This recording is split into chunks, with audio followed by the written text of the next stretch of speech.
Well, an arrest has been made in a murder that happened over 27 years ago in Van Buren County. Juan Luis Solis Reyna was just recently extradited back to Michigan from Mexico, where investigators say he has been hiding out. Our Michael Martin was in court this afternoon as he was arraigned.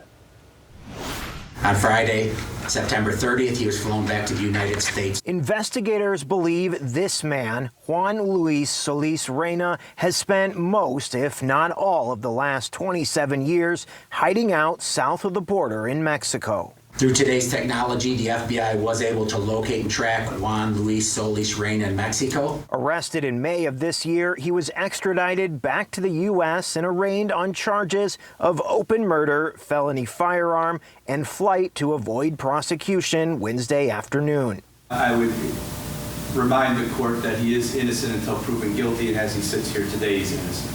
Investigators say that back on April 24th, 1995, he killed 30-year-old Jose Cruz Armijo Arriguan in Decatur, receiving a phone call from a woman early that morning saying she wanted to report a murder and knew where the body was.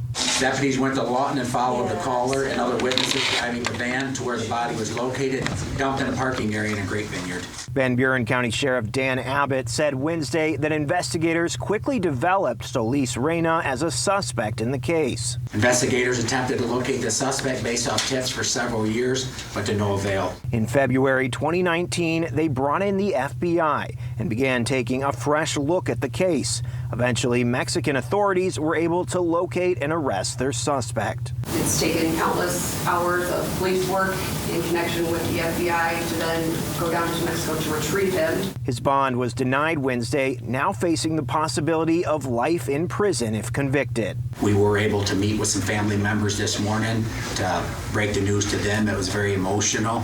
It was a good conversation. A humbling conversation. His family members in court Wednesday saying they were unsure if this day would ever come. He was a very good father, very loving. We can't really say we have justice, right? But it's a step, you know. It's a step. Because I know obviously it's not going to bring him back. Michael Martin, Fox 17 News.